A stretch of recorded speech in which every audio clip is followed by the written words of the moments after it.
The 12th expert set down his diamond bit and said, "The vault could not be opened," and Raphael Marchetti threw a glass of whiskey past his head, hard enough to crack the plaster behind him.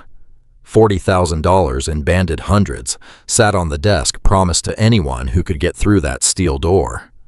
12 men had walked in certain. 12 had walked out sweating. 2 hours until federal inspectors sealed the building, and the shipping file inside was the only thing standing between Raphael's sister and a prison sentence with her name alone on it. Then the night janitor knelt down to wipe up their mud. Subscribe and stay with me to the end, and tell me in the comments what city you're watching from, so I can see how far this story travels. Nell Cortazar had been on her feet since 4 the previous afternoon, and by 4 in the morning, her lower back had stopped being pain and become a kind of weather she lived inside. She had learned a long time ago how to keep working through it. You shifted your weight every 90 seconds. You never locked your knees. You did the heavy pushing with your legs, not your shoulders. And you did not sit down when you were tired, because sitting down was how the tired caught up with you and put you on the floor. 11 years of night shifts had taught her all of that, and none of it was written anywhere, and nobody had ever thanked her for knowing it. She was in the corner of the records room in the old packing plant on the Baltimore waterfront with a mop bucket and a bag of rags, and she was invisible. That was the arrangement. It had always been the arrangement. Men came into a building and used it, and dirtied it, and left, and somewhere in the hours between midnight and dawn, someone like Nell went through behind them and put it back the way it started, and by morning everyone believed the building cleaned itself. Tonight there were 14 men in that room, and not one of them had looked at her. She knew what they were, roughly. She was not naive. Nobody hires a private crew of 12 locksmiths at midnight to open their own filing cabinet. She had been placed at that site by the agency 4 months earlier, and she had figured out inside a week that the paperwork on the walls did not match the traffic on the loading dock, and she had done the thing she always did, which was to keep her head down and finish her shift and cash the check. She had a daughter's asthma medication to cover, and $210 short on an electric bill that had a shutoff date printed on it in red, and neither of those things cared what kind of men owned the building. The one they called Mr. Marchetti had not slept. She could tell by the way he moved. She had spent her whole life around people running on nothing, and it had a specific look. The loose collar, the untucked shirt, the way the hands went to the face every few minutes, like a man checking that his skull was still there. Raphael Marchetti was maybe 40, wide through the shoulders, dark hair going gray at the temple in a stripe, and he had spent 6 hours watching men fail. The whiskey glass that hit the wall was the first sound he had made above conversational volume all night, and the silence afterward was worse than the crash.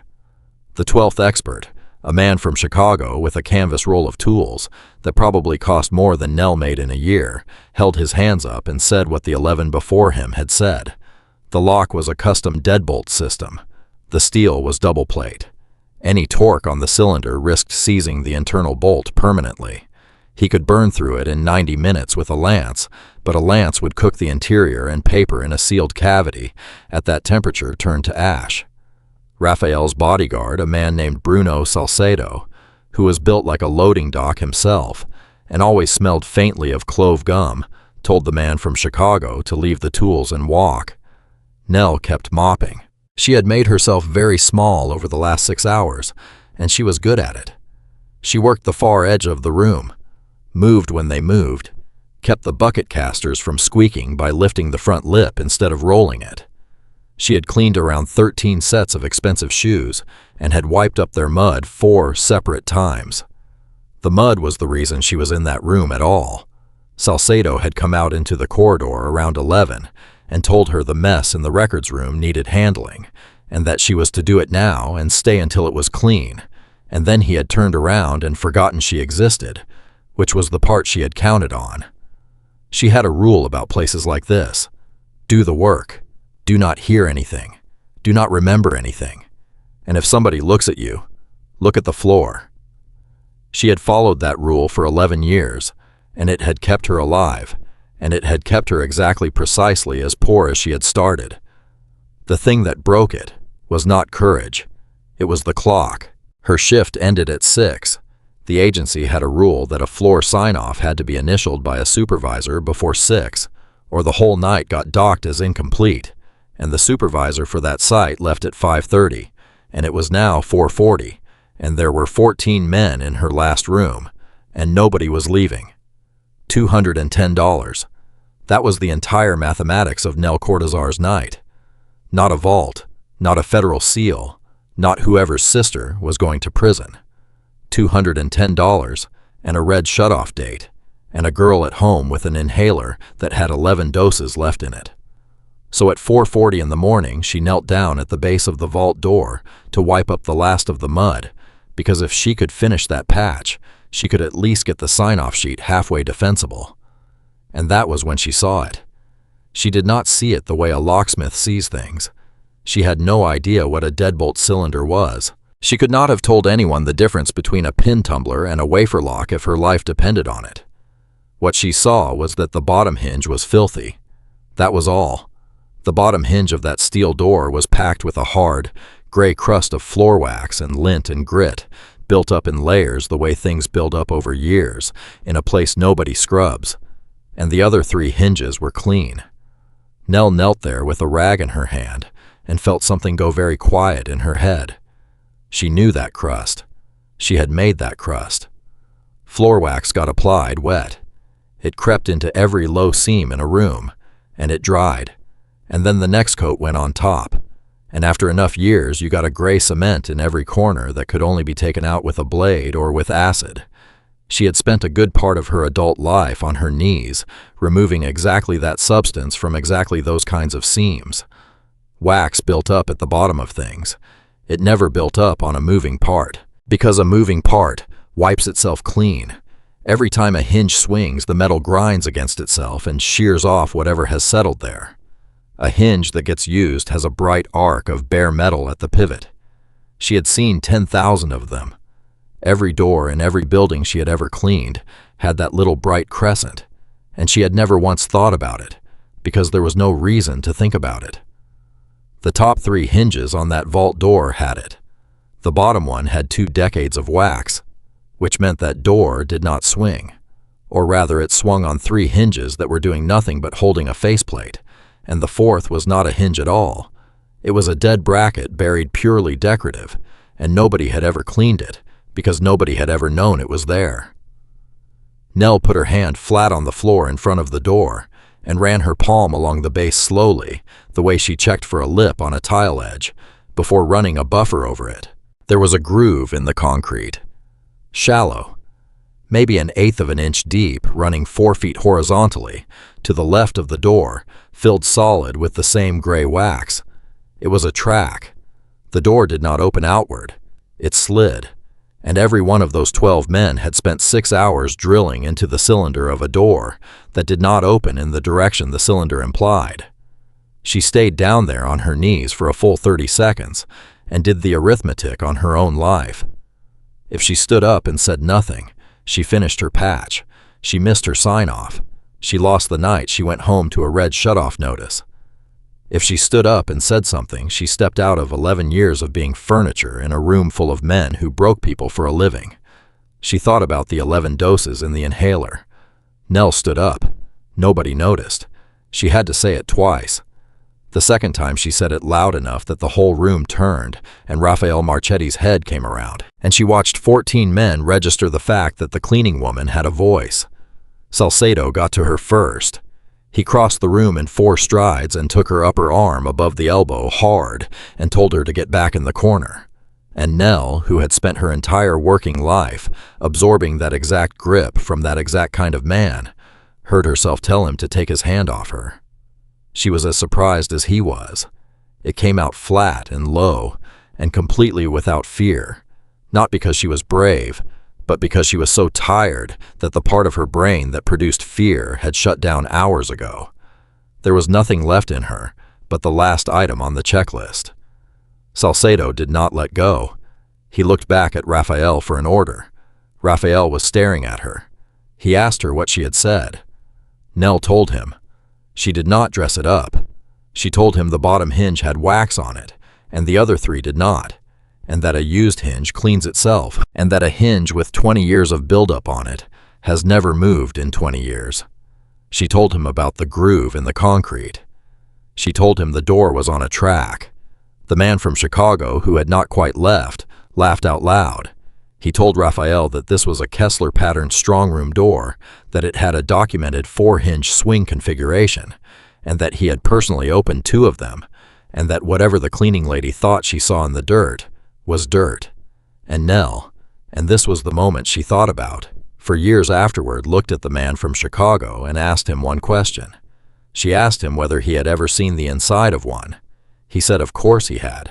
She asked him whether he had seen the inside of this one. He did not answer. Raphael Marchetti stood up. He walked over to the vault door, crouched down in a $2,000 suit on a floor that had been mopped 4 times that night, and put his own hand flat on the concrete where Nell had put hers. Nobody in that room breathed. He found the groove.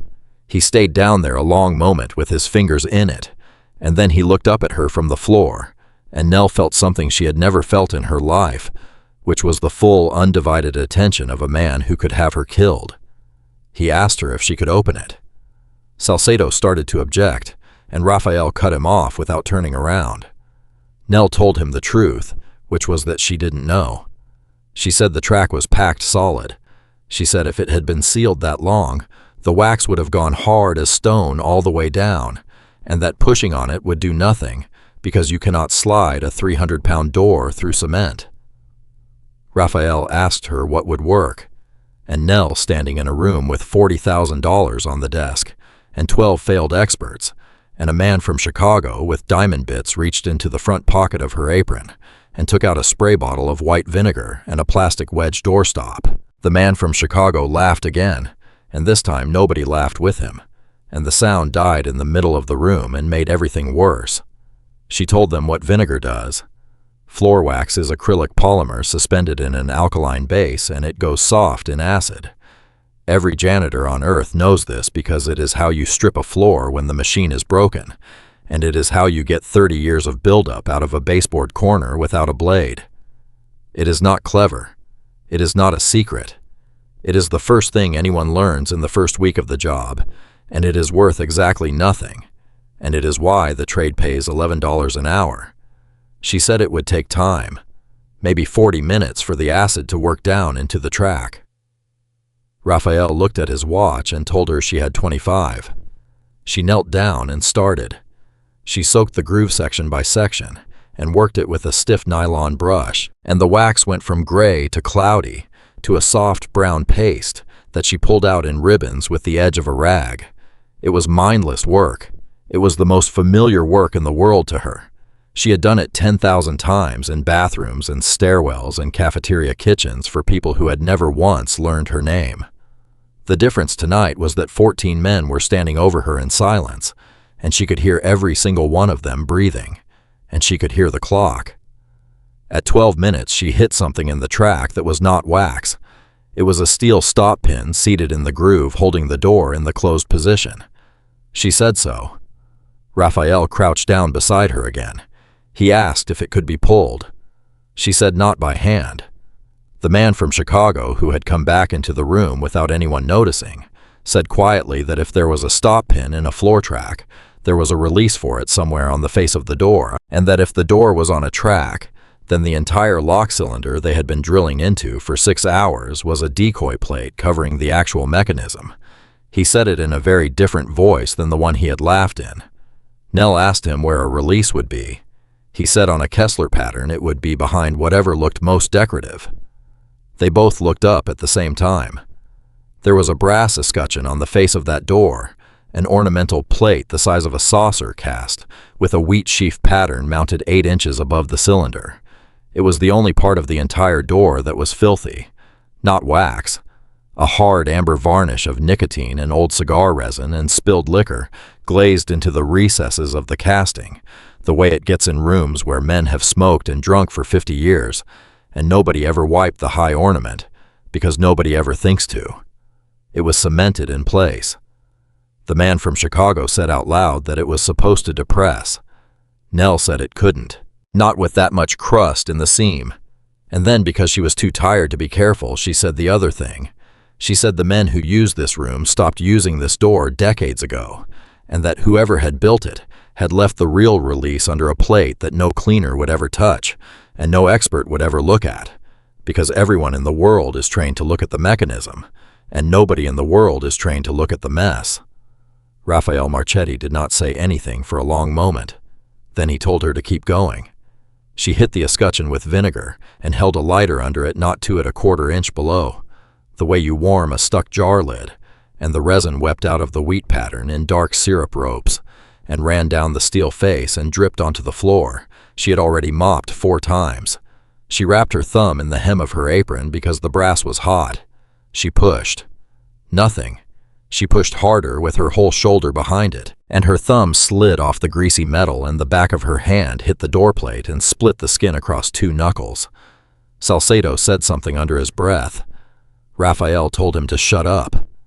Nell wiped her hand on her apron, leaving a smear, and cleaned the plate down to bare brass with a dry rag and set the heel of her palm on it and put her body weight through her arm, the way she put her body weight into a floor buffer from the hips, not the shoulder. The plate went in 1/4 inch with a sound like a bone setting. Somewhere inside the door, a series of heavy things dropped in sequence. She jammed the rubber doorstop into the gap at the left edge, hammered it with the heel of her hand, and shoved sideways. 300 pounds of steel moved 4 inches on a track that had been sealed since before she was born. Then it kept going, and it ran the full width, and it stopped against the frame with a sound that Nell felt in the floor through her knees. The vault was open. It had taken her 51 minutes from the moment she stood up. Later in the way, these things get told that number would shrink every time somebody repeated it, until people in that city were saying. The janitor opened it in a minute with a dirty rag, and Nell never bothered to correct anyone because the number was not the point. Nobody in that room said a word. Raphael Marchetti stood there staring into the dark of the cavity, with his hands at his sides, and Nell, still on her knees, looked past him at the mud she had not finished wiping up. Then she stood and picked up her bucket and told him she needed a supervisor signature before 5:30. He looked at her like she had spoken in another language. He gestured at the desk. $40,000 banded sitting under the work light. Nell said no. She said it fast before she could think about it, and then she had to explain it, because his face went hard, and Salcedo took a step forward, and she understood in that half second that refusing this man's money was more dangerous than opening his vault. So she told him the truth, all of it standing there in a uniform held together at the hem with a safety pin. She said if she walked out of that building with $40,000 in cash, she could not deposit it because the bank would file on it, and the agency would fire her for the flag alone. She said she could not spend it because her landlord would assume she was dealing and call the police to have her removed before the month ended.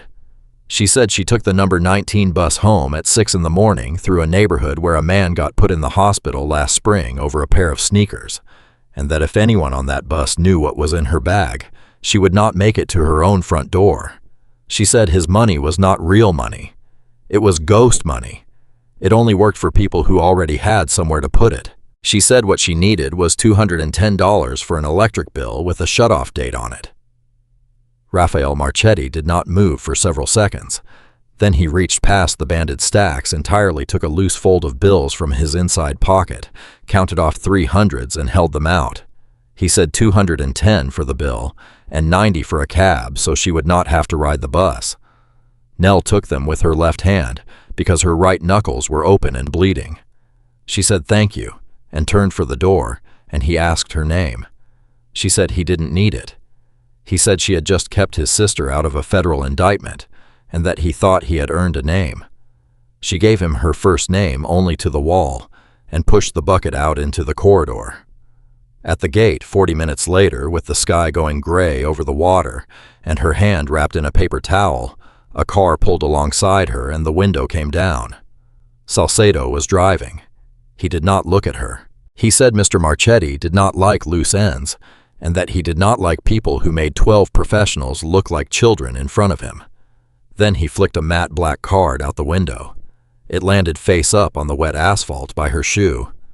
No name, no logo, an address in the financial district and a suite number and nothing else. He told her to be there at noon and that she should not bring anyone. The car pulled away. Nell stood there in the cold with $300 in her jacket and 11 doses of medication at home and a card lying in the water at her feet. And she understood exactly what picking it up would cost, and she understood exactly what leaving it there would cost, and those two numbers were not as far apart as they should have been. She picked it up. She paid the electric bill at 8:15 that morning in person in cash at a service center with a line of 19 people in it, and the woman behind the glass took the money without looking up and stamped a receipt and slid it back under the window, and Nell stood there holding the piece of paper and felt absolutely nothing. That was the part that scared her. She had spent 4 months planning her way to that $210. She had skipped a dental appointment for it. She had walked 22 blocks instead of taking the bus to save the fare 3 days a week for 6 weeks. And now it was done, and it had taken one night, and the feeling that should have been relief was instead a kind of vertigo, because a whole life's arithmetic had just been shown to be worth nothing. She went home and sat on the edge of the couch and watched her daughter sleep for a while. Marisol was 14 and slept with her mouth open like she had at 4, and the inhaler was on the nightstand where it always was, and Nell counted the doses again, even though she already knew the number. Then she took the black card out of her pocket and turned it over in her fingers, and thought about the fact that she had until noon. She told herself she was not going. She got as far as the closet, took out the good blouse she wore to school meetings, laid it on the bed, and told herself she was not going. At 11:04, she was on the subway. What decided it was not the money. It was something smaller and uglier that she could not admit to anyone. It was that for 6 hours in that room, 14 men had looked at her and seen a person, and it had been the first time in 11 years, and she had hated how badly she wanted it back. The building in the financial district had a lobby with a security desk, and the guard looked her over, the way guards do, and started to ask her which delivery she was making. Nell gave him the suite number. He typed it in, stopped, and looked up at her with an entirely different face. He did not ask her last name. He did not ask for ID. He slid a blank white key card across the counter and told her to use the last elevator on the left. She rode 32 floors up with her hands folded so they would not shake. Raphael Marchetti's office had one thing in it that she registered and everything else she did not, and the thing she registered was that the man himself was clean-shaven and rested and looked 10 years younger than he had at 4 in the morning, which told her the file from the vault had done what he needed it to do. He did not stand when she came in. He let her cross the whole room.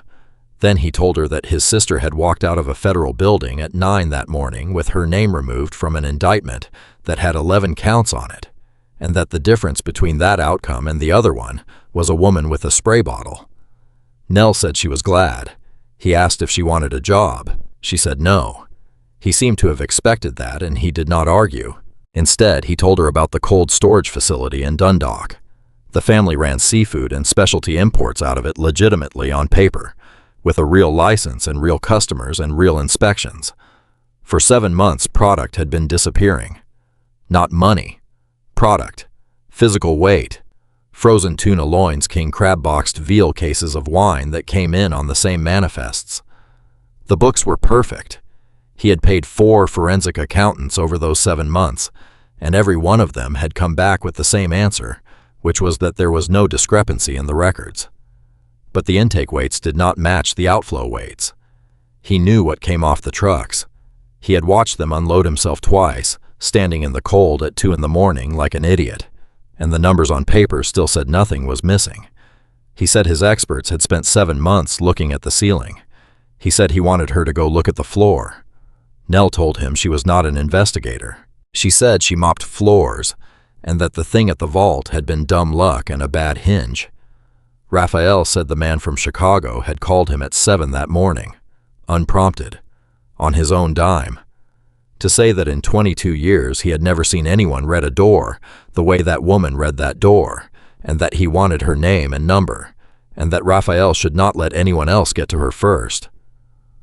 Nell sat with that for a second, and did not know what to do with her face.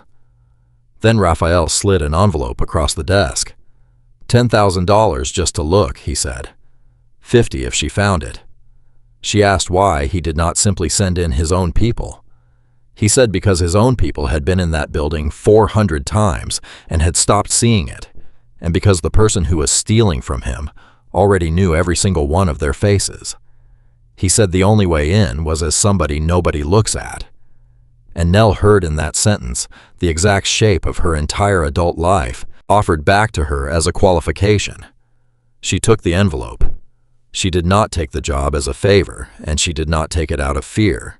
She took it because $10,000 was 2 years of the gap between what she made and what she needed, and because Marisol's specialist had a waiting list you could skip by paying cash, and because she was 41 years old and her back was already going, and she had maybe 6 more years of that work in her body before it broke. She told him one condition. She wanted the job real. Real agency placement, real name on the schedule, real pay stub, so that if it went bad, she was a temp who saw nothing and not an accomplice. Raphael looked at her for a long moment and said that was the smartest thing anyone had said to him that year. 2 nights later, she started at the Dundalk facility on the 11 to 7 shift. The first night she learned nothing except how the building breathed, and that was on purpose. She did the job. She did it well, because doing it badly gets you noticed faster than anything. She ran the floors in the office corridor, she did the break room, she pulled the trash from 12 stations, she wiped down the mezzanine rail. Nobody spoke to her except a supervisor named Kessel, who told her not to use the wet vac near the compressor panel, and then never looked at her again. By the end of that first shift, she knew 4 things nobody had told her. She knew the trash from the loading office weighed too much for an office. She knew there was a forklift that ran a route into the ice house corridor between 140 and 210 every night, and that there was no product stored down that corridor. She knew that the recycling bins had almost no foam in them, which was strange because everything in that building shipped in foam. And she knew that the floor in the icehouse corridor had wheel tracks going one direction that were heavier than the tracks going back. She did not write any of it down. She had made that decision on the bus. Nothing written, nothing photographed, nothing in her phone. Whatever she found, she would carry out in her head. The second night she found the foam. It was in the icehouse corridor, bagged and jammed behind a stack of pallets in a dead-end alcove, 40 or 50 broken foam shipping shells, the kind that hold frozen tuna loins, all of them cut open rather than unlatched. Somebody had been transferring product out of its packaging inside the building and hiding the evidence in a place where the temperature meant nobody stayed long enough to look. She counted them. 51. The manifest in the loading office, which she read while emptying the trash can 6 inches from the clipboard, logged 19 units of cold chain loss for the same period. 32 shells unaccounted for. She went home that morning and sat on the bus with her hands in her lap and understood that she had just crossed from looking into knowing, and that knowing was the part that got people hurt. The third night she saw the man. His name was Denton Pryor, and he was the night warehouse manager, and Nell had already noticed him because he stayed 40 minutes past every shift, and because he was the only person in that building who was polite to her. That was the thing that stuck. He was polite. He held the door. He said good evening. Once he moved a pallet jack out of her way without being asked. At 1:52 in the morning, she was cleaning the glass on the mezzanine office when she watched Denton Pryor wheel 3 white rendering tubs into the icehouse corridor and bury vacuum-sealed packages under 2 feet of shaved ice in the slurry bin. The slurry truck came at 5 every morning to haul melted ice and fish waste. Nobody on God's earth inspects a truck full of dirty, melting ice. She stood there with a bottle of glass cleaner in her hand and felt her heart going so hard she had to put her palm flat on the rail. It was $30,000 a week, walking out of that building under a layer of ice, and it had taken her 3 nights, and it had taken 4 forensic accountants 7 months to not find it. She should have stopped there. She had what she came for. She had the method, the man, and the time of night. She could have called the number on the burner phone and been done, and taken the $50,000 and gone back to being invisible. What stopped her was a barcode. She had gone down after Pryor left because she wanted to see one of the sealed packages with her own eyes before she said anything to a man who would kill somebody over it. She dug one out of the ice with a rag around her hand and turned it over. There was a lot code stamped on the label, 6 characters and a dash and a year. And Nell had seen that lot code before. She had seen it 4 nights earlier at 4:30 in the morning, in a records room in a packing plant on the waterfront, printed on the top sheet of a stack of shipping documents inside a vault that had not been opened in 20 years, because she had been the one kneeling on the floor beside it, and the file had been sitting open on the desk under a work light for 40 minutes, while men argued over her head, and she had a janitor's memory, which is to say she remembered everything she had ever been in a room with, and had never once been asked about any of it. That lot code was on paperwork that predated the theft by 2 decades, which meant the product moving out of that ice bin was not being skimmed off current inventory. It was being pulled from a supply chain that had existed before Rafael Marchetti ever ran that building, that had been documented in a file he could not open in a vault, whose real mechanism had been deliberately hidden behind an ornamental plate. Somebody had built that vault to be unopenable by the family's own people. Somebody had kept a route running through that building for 20 years, and somebody had been very, very confident that the file would stay sealed forever. Nell put the package back in the ice and covered it, and went and finished her floors because her hands were shaking too hard to do anything else. She rode the bus home at 7 in the morning and stared out the window and did the thing she had done her whole life, which was to think a problem all the way to the end before saying a word about it. Denton Pryor was not a thief. Denton Pryor was a loader. Somebody had to be telling him which lots to pull, and that somebody had to have access to 20-year-old documentation, and that somebody had to have known that the vault would never be opened. There were 3 people in the world who had been in the room when it was opened. There was Raphael, who had been sleepless and desperate, and had crouched on the floor in a $2,000 suit to feel a groove in concrete. There was the man from Chicago who had left. And there was Bruno Salcedo, who had told her to get back in the corner, who had objected when Raphael told her to try, who had driven out to the gate at dawn to hand her a card, and who had stood in that room for 6 hours and watched 12 men fail without once suggesting they try anything other than the cylinder. Nell got off the bus 2 stops early and threw up in a storm drain. She called the burner number at 4 that afternoon. Raphael answered on the second ring, and she told him she had it, and he said he would send a car. She told him no car. She named a diner on Eastern Avenue and a time and said he should come alone, and there was a pause on the line long enough that she knew he had understood exactly what that meant. He said he would be there. He came alone. She laid it out for him in a vinyl booth with a cup of coffee she did not touch. The foam shells that count the discrepancy in the loss log, the slurry bin, the 5 a.m. Truck Denton Pryor. Raphael listened without moving, and when she finished, he said Pryor would be dead before morning. He said it the way a person says they will take out the trash.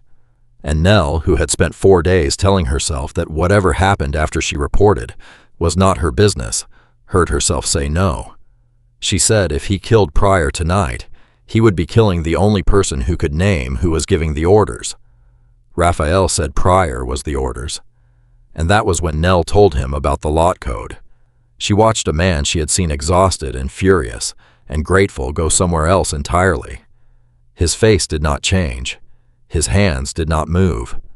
But something behind his eyes went out the way a room goes when the power drops, and he sat in that booth for a long time without speaking.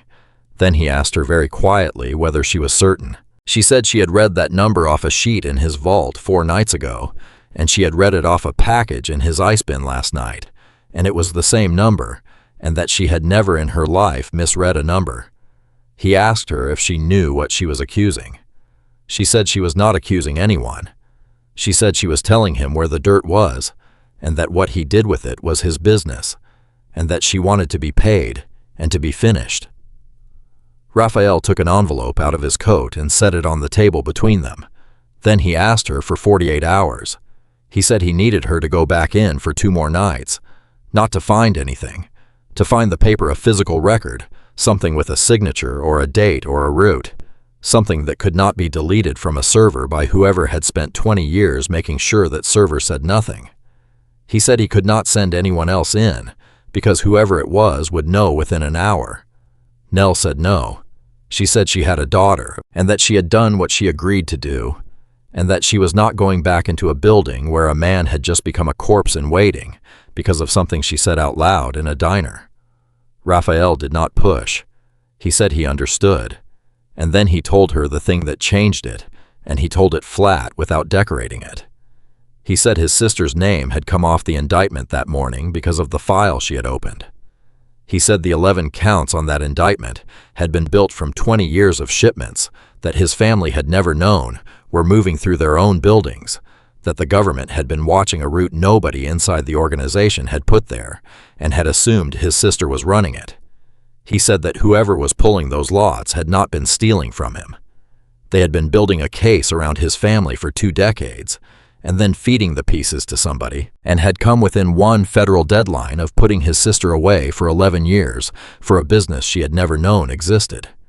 He said if Nell walked away now, the file was open, but the route was still running, and the next indictment would have his name on it, and after that it would be someone else's. Nell sat in that booth with a cold cup of coffee and a stamped electric bill receipt still folded in her wallet, and understood that she was no longer being asked to find stolen fish. She asked for one thing. She asked that Denton Pryor be left alive until she was done. Raphael Marchetti looked at her for a long moment and said that was the second smartest thing anyone had said to him that year. She went back in that night, and at 2:14 in the morning, in a service corridor of a building she had cleaned for 6 shifts, she found a door with a brand new padlock on it, the only new lock in a facility where every other hasp was rusted through. She knew before she got it open that she was not supposed to be standing there. She did not touch the padlock. That was the first decision, and it was the one that kept her alive, and she made it in about 2 seconds, standing in that corridor with her cart. A new lock in a building full of rusted ones was not a hiding place. It was a tripwire. Whoever had put it there would know the instant it was cut, and Nell had spent 11 years learning that the fastest way to get caught somewhere you belonged was to do something that looked like you didn't. So she cleaned the corridor. She ran the floor from end to end. Both directions took her time, and while she did it, she looked at the hinges, because by now she was never going to look at anything else first. The door was hung on the outside of the frame. The hinge pins were vertical and seated from the top, and the top hinge pin had a bright collar of bare metal around its head where somebody had tapped it in and out more than once, which meant that whoever used that room did not unlock it every night. They pulled the pins, swung the door off its hinges from the wrong side, and set it back. The padlock was theater. The padlock existed so that anyone who came down that hall would see a lock, decide it was secure, and walk away. Nell drove the pins out with the flat of a screwdriver and the heel of a rubber mallet from the janitor's card at 2:41 in the morning, and she wrapped the mallet head in a rag first, so it made almost no sound, and she was inside in under a minute. The room held 2 things. The first was a gray steel document cabinet, 4 drawers, the old kind, with a rod lock, the sort of thing that gets thrown out of city offices by the hundred. She got the rod out with a butter knife from the break room in 90 seconds, because that particular lock had been defeating exactly nobody since 1974. The second was a small brass strongbox on top of the cabinet. It was the same casting as the escutcheon plate on the vault door in the packing plant. The same wheat sheaf pattern. Nell recognized it the way you recognize a face. She left the strongbox alone and opened the drawers. What was in them was not exciting. That was what made her hands start shaking.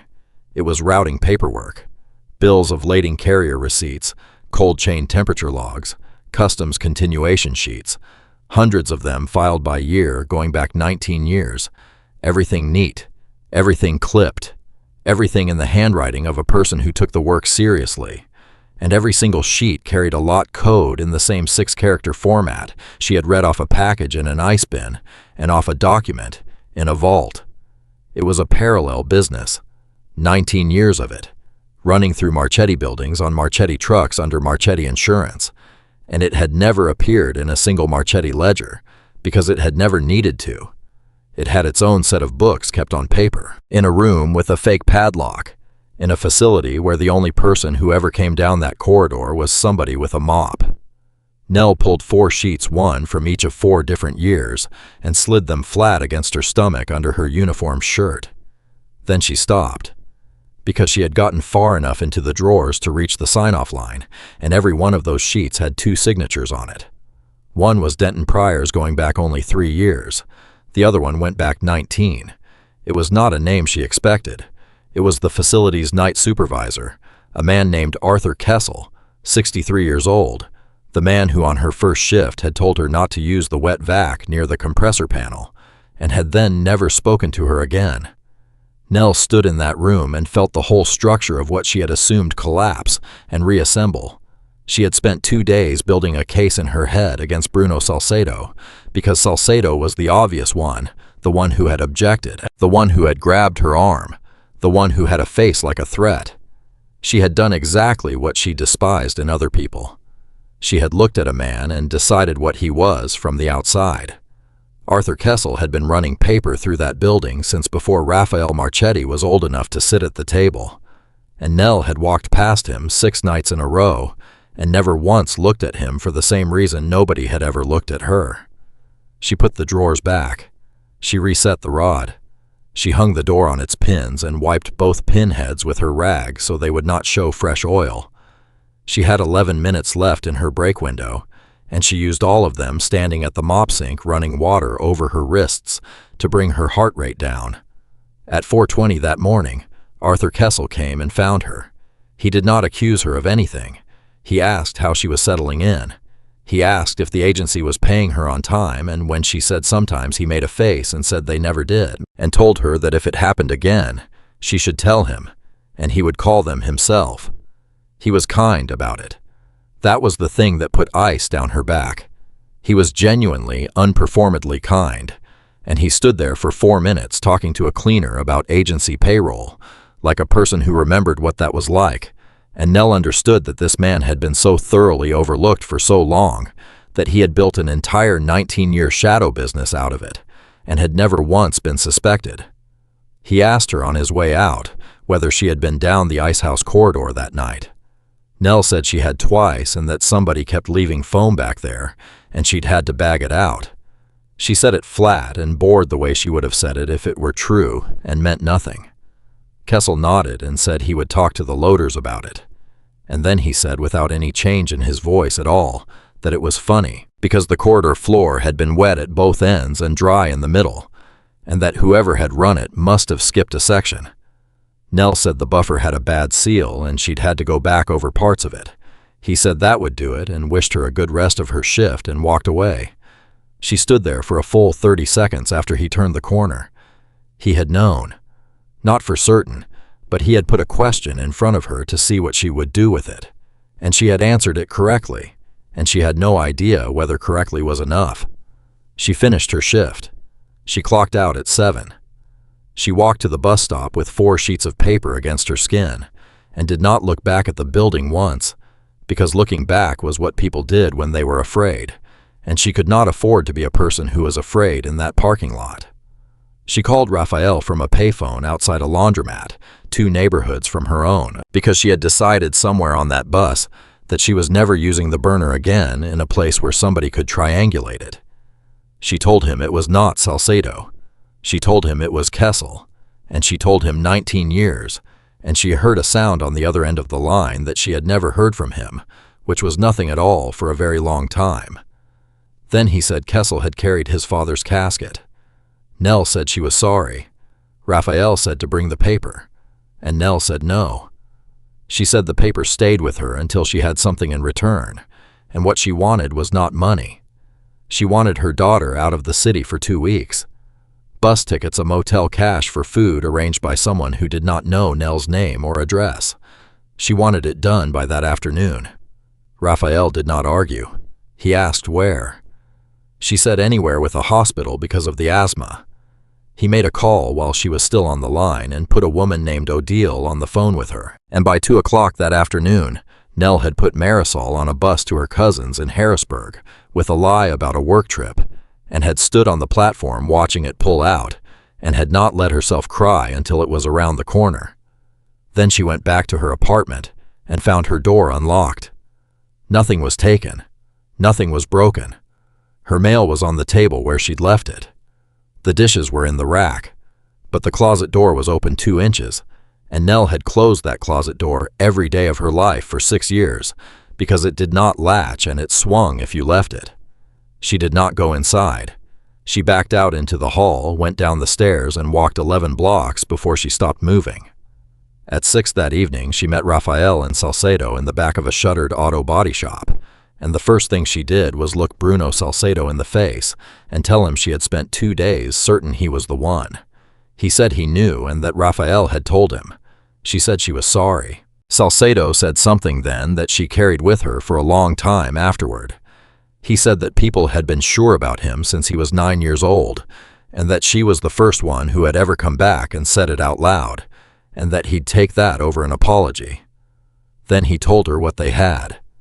Denton Pryor had been picked up quietly that morning and was sitting in a room at the back of that shop, and he had not needed to be persuaded of anything. He had folded inside 4 minutes. Pryor said he had been recruited 3 years earlier, and that Kessel had never once framed it as stealing from the family.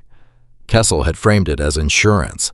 He had told Pryor that the family was going to collapse inside 2 years, that the government was closing, that everybody on that dock was going to lose their job and their pension, and probably their freedom, and that a smart man built a lifeboat. That had been the pitch for 19 years. Not greed, prophecy. And that was when Rafael said the thing that made the whole room go quiet. He said Kessel had told his father the same thing in 2006. He said his father had come home from a meeting and said that Arthur was worried and had laughed about it and had died 14 months later, and Rafael had inherited a business with a hole in it he could not see, and a man beside him who had already decided the ship was going down. Salcedo asked what they were doing about it. Rafael said they would take Kessel that night. And Nell, who had no standing in that room, who was a temp cleaner with 4 sheets of paper in a plastic grocery bag, told them that if they took Kessel that night, they would lose everything. She said it before she could talk herself out of it, and both men looked at her and she made herself keep going.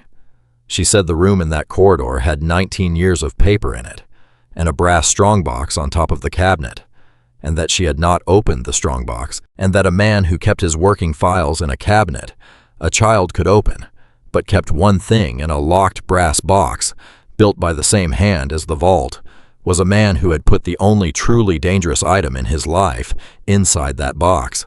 She said the paper in the drawers proved a route. It did not prove who was on the other end. She said if they grabbed Kessel, he would be missed within 6 hours, and whoever received those shipments would burn the receiving side down, and Rafael would spend the next 20 years the way he had spent the last 20, which was ignorant. Rafael asked her what she proposed, and Nell heard herself say that she was going in for the box. Salcedo said absolutely not. He said the woman had done her part twice over, that she had a kid on a bus to Harrisburg, that her apartment had already been walked through, and that sending a janitor into a building where a man had just noticed a dry patch on a floor was not a plan, it was a body. Nell said she agreed with all of it. Then she said the part that ended the argument. She said she was the only person alive who had opened one of those boxes, that she had done it once and had almost failed, and that whatever mechanism was on that brass box would not be a lock. It would be a lie, the same lie as the vault, a thing designed to make an expert look at the wrong place for 6 hours. She said Rafael could send 12 men in and lose the box, or he could send the cleaner. The room was quiet for a while. Rafael asked her why she was doing it, and Nell told the truth, which was the only currency she had ever had.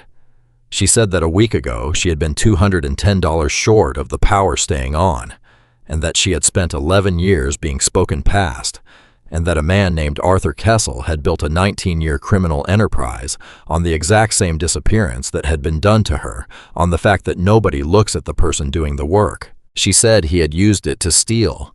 She said she was going to use it to take it back. She went in on the 11 to 7 shift.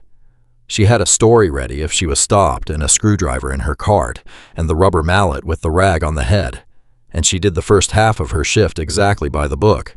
Every floor, every trash can in the right order, at the right pace, because deviation is what gets seen.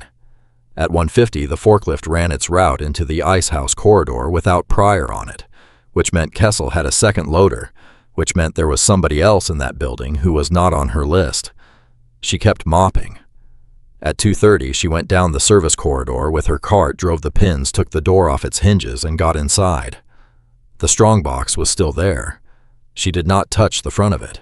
She turned it around and looked at the back and the base first, because she had learned that lesson standing on her knees in front of 300 pounds of steel. The keyhole on the front face had no wear ring around the inner lip. It had never had a key in it. Underneath the base had 4 brass feet, and 3 of them were dull with age, and the 4th had a polished crescent, worn into the top of the mount where something had turned against it over and over for decades. Nell put her thumbnail against it and turned it, and the foot rotated a quarter turn, and inside the box a bolt dropped. The lid came up in her hands.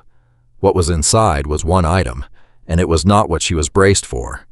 It was a stack of photographs and a single folded page, and the page was a typed agreement, and the letterhead at the top was not a criminal organization, or a rival family, or a cartel. It was a federal cooperation agreement, dated 2007, 1 year after Raphael's father died. Arthur Kessel had not been running a lifeboat. He had been running a route for 19 years under a signed agreement, feeding the shipments through Marchetti buildings, so they could be documented, so the paper trail would exist, so the case would build itself, and the 11 counts that had almost put Raphael's sister in a federal prison had been assembled from a route Kessel had personally created and personally operated with the government's knowledge. He had not been stealing from the family. He had been manufacturing the crime the family would go down for. Nell stood in that little room with a photograph in her hand of Arthur Kessel shaking hands with 2 men in suits outside a federal building, and understood that she was holding the only physical copy of a document that a great many extremely powerful people needed to not exist. Then the light in the corridor outside went out, and she heard the hinge pins she had left standing on the floor get kicked over by somebody's boot. Nell did not hide. Hiding was what a thief did, and a thief in that room had no story. She put the photographs and the folded page flat against her stomach under her shirt, set the strongbox back exactly where it had been, and picked up her rag. Then she pulled the trash liner out of the small bin by the cabinet, tied it, and dropped it by the doorway, because a cleaner in a room she is not supposed to be in has exactly one alibi, and it is a full trash bag. Arthur Kessel came in with a flashlight. He did not point it at her face. He kept it low, which she noticed, and later she would think about how a man could be careful of your eyes while he was deciding what to do with you. He asked her what she was doing. She told him the door was off its pins when she came down, and she'd thought somebody had broken in, and that she'd looked in and seen the bin was full, and figured she might as well pull it while she was standing there. He asked how she got the door back on. She said she hadn't. She said she'd found it that way, leaning. And Kessel said that was strange, because he had hung that door himself in 2009, and the pins were 3 inches long and did not fall out. Nell said she didn't know anything about that. She just knew the bin was full. He was quiet for a moment. Then he asked her how long she'd been cleaning. She told him 11 years. He asked where before this, and she named a hospital and a school district and a courthouse annex and a chain of grocery stores, and he listened to all of it. And then he said something that put a colder feeling in her than the flashlight had. He said he'd started as a loader at 19, and that he had gone 22 years in that building, without one single person above him learning his first name, and that when the old man finally did learn it, it was because he needed somebody to sign for a shipment he didn't want his own name on. He said that was 2006. He said the following year, 2 men from a federal building came to his house and put a folder on his kitchen table and told him he was going to prison for 11 years for signatures he had put on paper because his boss told him to, and that if he wanted a different outcome, he could keep signing and keep loading and keep his mouth shut, and in 19 years they would come and get everybody but him. Nell stood there holding a trash bag.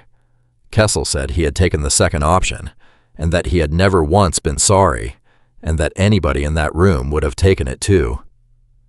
Then he asked her very quietly what was under her shirt, and Nell understood that the whole conversation had been him giving her a reason. She had 2 seconds to decide, and what she decided was that she was not going to lie again, because he had earned better, and because a bad lie was going to end worse. She said it was a photograph of him outside a federal building in 2007, and a cooperation agreement with his signature on it, and that she was taking it out of there. Kessel did not move toward her. He asked her if she knew what would happen to him if that paper walked. She said yes. He asked if she knew what would happen to her. She said she had a fair idea. He asked her why then, and Nell told him about her daughter and the 11 doses, and about being $210 short, and about 11 years of being spoken past. And then she told him the part that mattered, which was that everything he had just described about himself was also true of her, and that the difference between them was that when the world had made her invisible, she had not turned around and used it on somebody else's family. She said his agreement did not just take down Raphael. It took down Raphael's sister, who had nothing to do with any of it, and it took down 41 men on that dock who had loaded trucks for 19 years without knowing they were building a case against themselves. She said he had picked the same people to disappear that the world had picked when it disappeared him. Kessel stood there in the dark with the flashlight pointed at the floor for a long time. Then he told her that there was a second copy. Nell said she didn't believe him. He said there was, and that it was not in that building, and that the reason he had kept the original was that it was the only thing on earth keeping the 2 men who had signed it from having him killed the day the indictment landed, because a cooperating witness with 19 years of documented federal instruction is not a witness. He is a liability, and everybody in that room, including her, was smart enough to know it. He said the indictment against Raphael's sister had been the first move. He said it had come off that morning because a file got opened that was never supposed to open, and that the people who had spent 19 years building this were now looking very hard at how that had happened. Then he asked her a question that stopped her heart. He asked whether anyone had been inside her apartment. Nell said yes.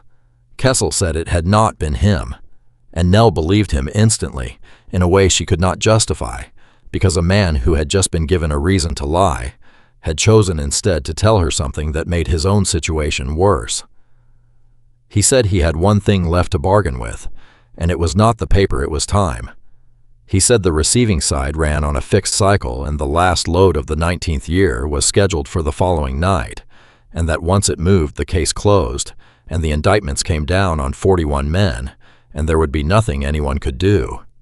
He said if Raphael Marchetti wanted a chance, the load could not move. Nell asked him why he was telling her. Kessel said because he was 63 years old and had spent 19 years being the most important man in a building where nobody said good morning to him, and that when he finally got caught, it was by a cleaner with a mop, and that there was something in that he could not argue with. Then he stepped out of the doorway and let her walk. She got out through the loading side at 3:40 in the morning and did not run because running triggers cameras and instincts, and she walked the whole 2 miles to the bus line with the federal cooperation agreement flat against her ribs. She did not call the burner. She used a payphone outside a gas station and told Raphael one sentence that the truck could not leave the next night and hung up before he could answer. They met at 7 at the body shop. Raphael read the agreement twice. Salcedo read it over his shoulder and then walked to the far wall and stood with his hands on his head like a man at a crash site. Raphael did not shout. He set the page down and asked Nell very calmly whether Kessel had said the receiving side was federal or private. She said he hadn't said. Raphael said that was the whole question and that it changed everything. Because if the receiving side was federal, then the last load was evidence, and stopping it was obstruction, and every man who touched it went away for it. And if the receiving side was private, if somebody had been quietly selling 19 years of product on the side, while the government believed it was building a case, Then 2 people had been running a con on a federal task force for 2 decades, and the last load was not evidence. It was a payday. Salcedo said there was one way to know, and it was to open the truck. They had 18 hours. What Nell did with those 18 hours was the thing that Rafael Marchetti told people about for the rest of his life, in the version that got shorter and better every time he told it. She did not go looking for the truck. She went to the linen and waste contracts. Because a facility that size generates paper, nobody protects service invoices, pickup logs, driver signatures, weight tickets, and none of it lives on a server that anybody bothers to secure, and all of it sits in a filing drawer in a back office that gets cleaned every single night by someone with a key. Nell had been in that office 6 times. She knew where the drawer was. She knew the supervisor left at 5:30, and she knew the office was empty from 5:40 to 11. She went in at 6 in the evening on a shift. She was not scheduled for wearing her uniform carrying a cart, and nobody stopped her because in 11 years, nobody had ever once stopped her. She pulled 19 years of slurry truck weight tickets, and the numbers told the story in about 4 minutes. Every load out of that facility had a weight ticket at the scale house. Every one. Legitimate or not, the truck crossed a scale and the scale printed a number and the number went in a drawer. For 19 years, the last load of every quarter came in 1,100 pounds heavier than every other load, except for the last load of the quarter in 8 specific quarters, spread across those years, which came in 1,100 pounds lighter. Nell sat on the floor of that office with a stack of tickets in her lap and worked it out. The heavy loads were the documented ones. Product in, product out evidence built everything the government expected. The 8 light ones were the ones where the product had never gone on the truck at all. Somebody had been pulling one load in 24 out of the chain and selling it and covering the gap by logging it as cold chain loss, and the federal side had never checked a weight ticket in 19 years, because weight tickets are garbage paperwork generated by a scale house and filed by a clerk and thrown away after 7 years. Except this facility had never thrown anything away, because Arthur Kessel filed everything, because Arthur Kessel was the kind of man who took the work seriously. And the 8 light quarters lined up exactly with 8 dates that Nell recognized because they were on the photographs. Every meeting outside that federal building had been followed within 11 days by a load that never left. Kessel had not been the one skimming. The men in the suits had. 19 years of a federal case that had been quietly, patiently monetized by the 2 people running it, with an old loader signing every piece of paper that would eventually put 41 men in prison for it. Nell called the shop from the office phone and said 4 words, which were that it was not federal. And then she said the second thing, which was that it had never been entirely federal, and that Kessel was not the witness. He was the receipt.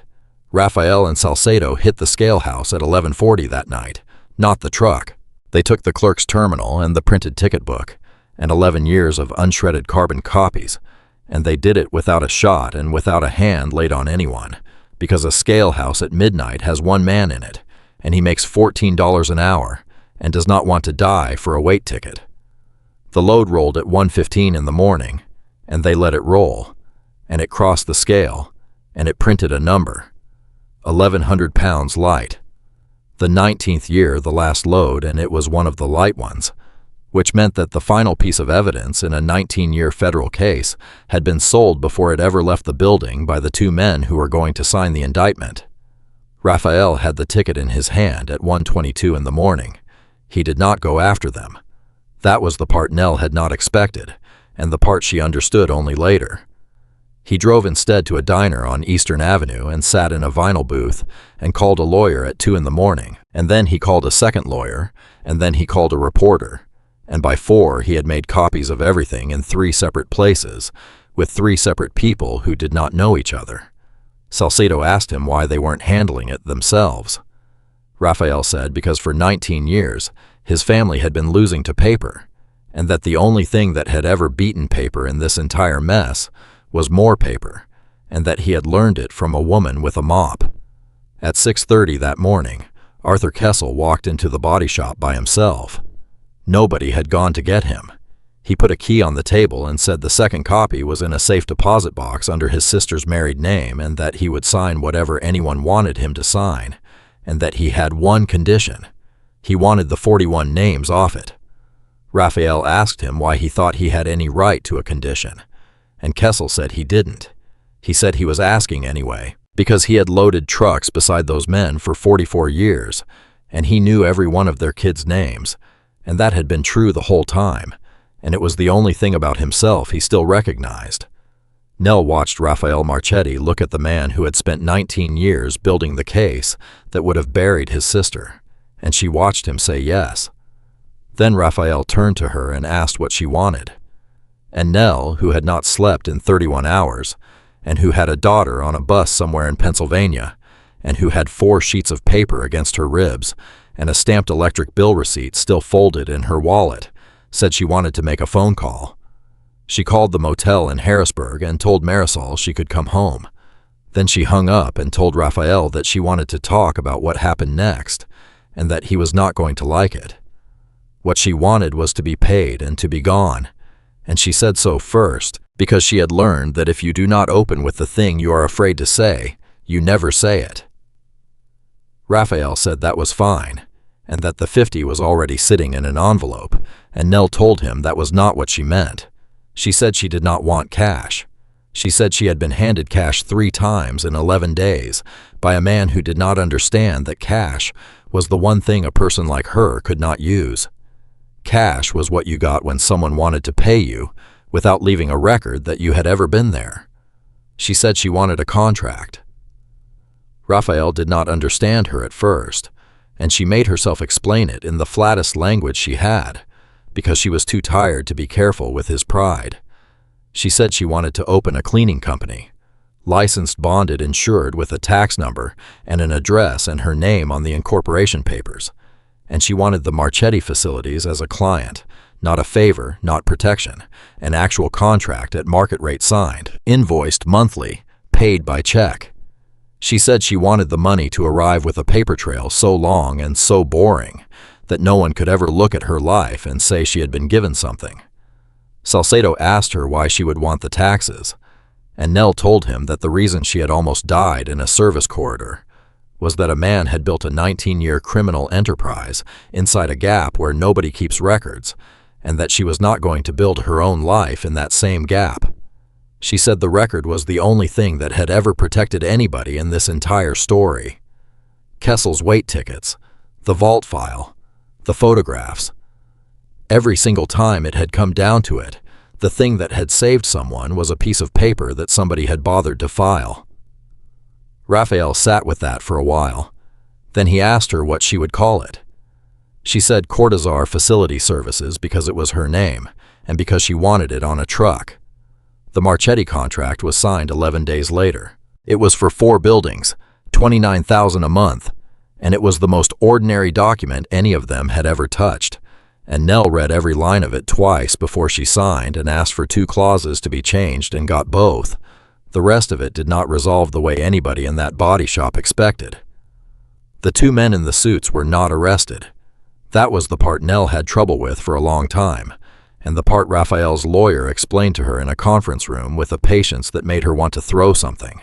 There was no criminal charge that fit cleanly. The federal case had been real. The authorizations had been real. What they had done was skim product out of an operation they controlled and log it as loss, and proving it required a 19-year chain of weight tickets to be authenticated by a scale clerk who had already been offered a promotion in another state. So it went sideways instead.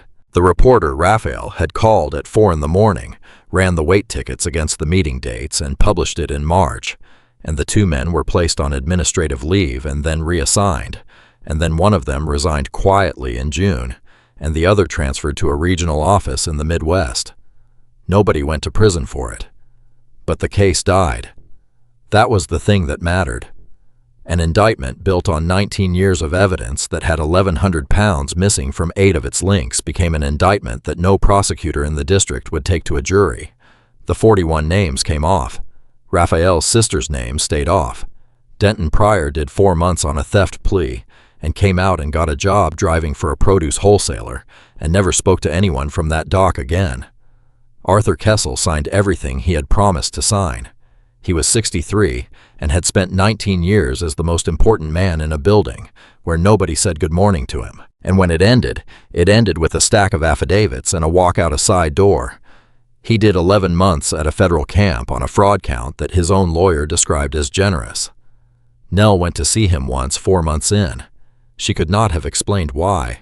She told Marisol she was visiting a former co-worker, which was true, and she drove 3 hours each way, and she sat across from him at a table, and neither of them knew how to start.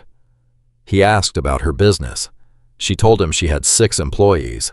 He asked whether she was doing her own payroll, and she said yes, and he told her not to.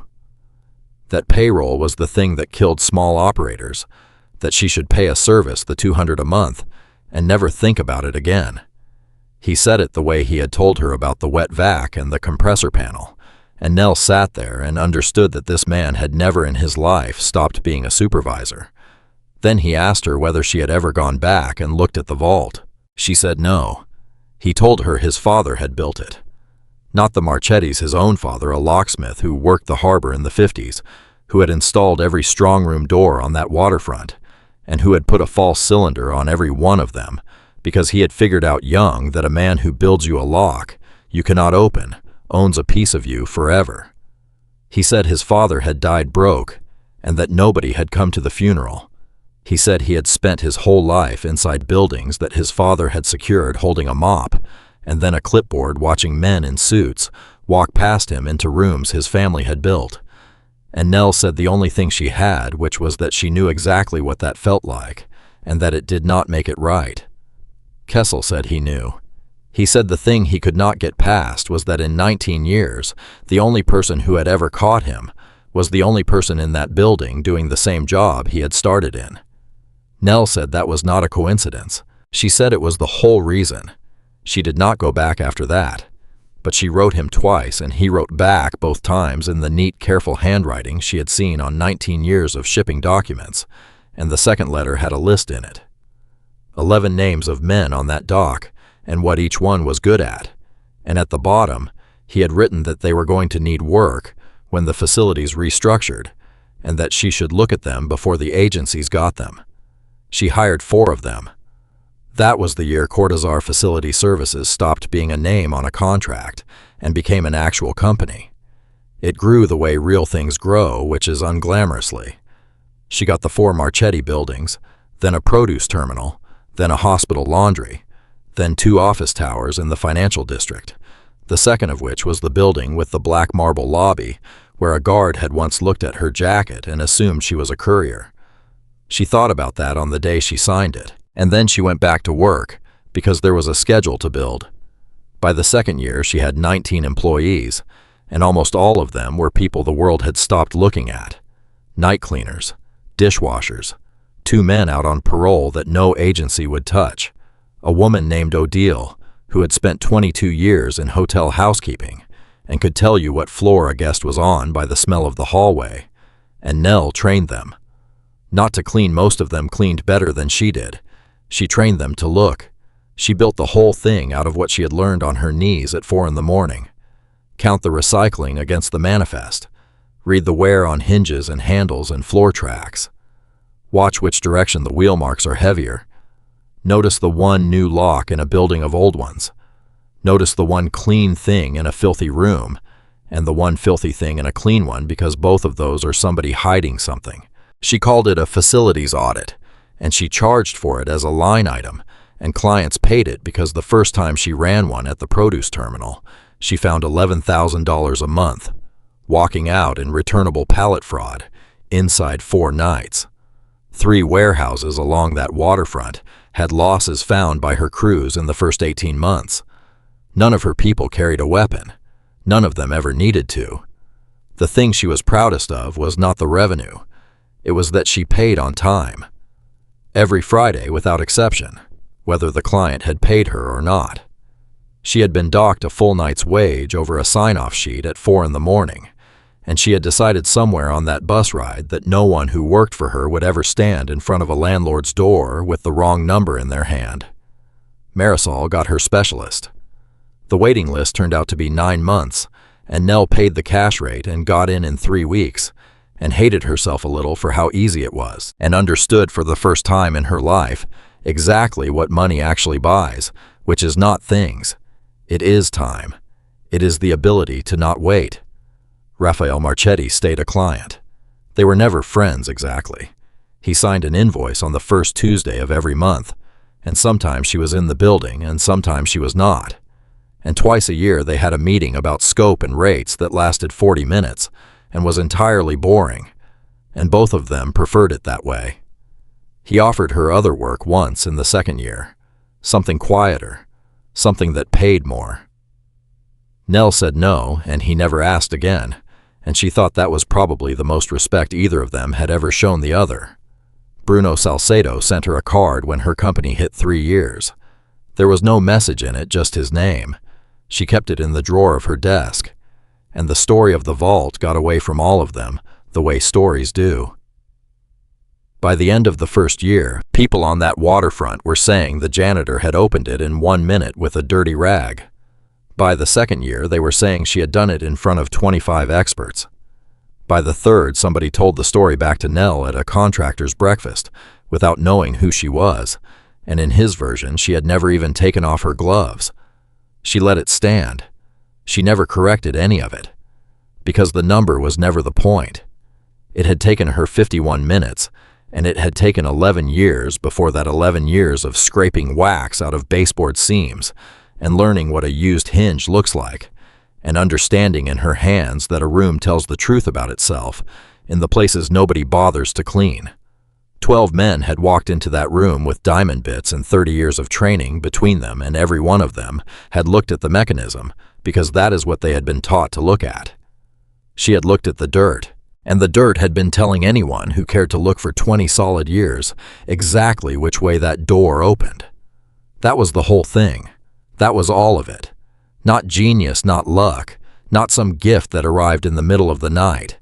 Just the plain, unglamorous, entirely learnable knowledge of a woman who had spent a decade being the only person in the building who ever got close enough to the floor to see it. There is a photograph now framed in the front office of Cortazar Facility Services on Boston Street. It is not of the vault. It is not of Nell. It is a scanned copy of a weight ticket printed by a scalehouse clerk on a Tuesday. In a year, nobody remembers 1,100 pounds light filed by an old loader who took the work seriously and threw nothing away. Underneath it on a small brass plate there is one line, and every new hire reads it on their first day. The record is the only thing that protects you. Nell Cortazar spent 11 years being the person nobody in the room ever looked at. It cost 12 experts one vault and 19 years of somebody else's paper to prove what that was actually worth. And every single person who walks past a woman with a mop today should understand that she is the one who can see them.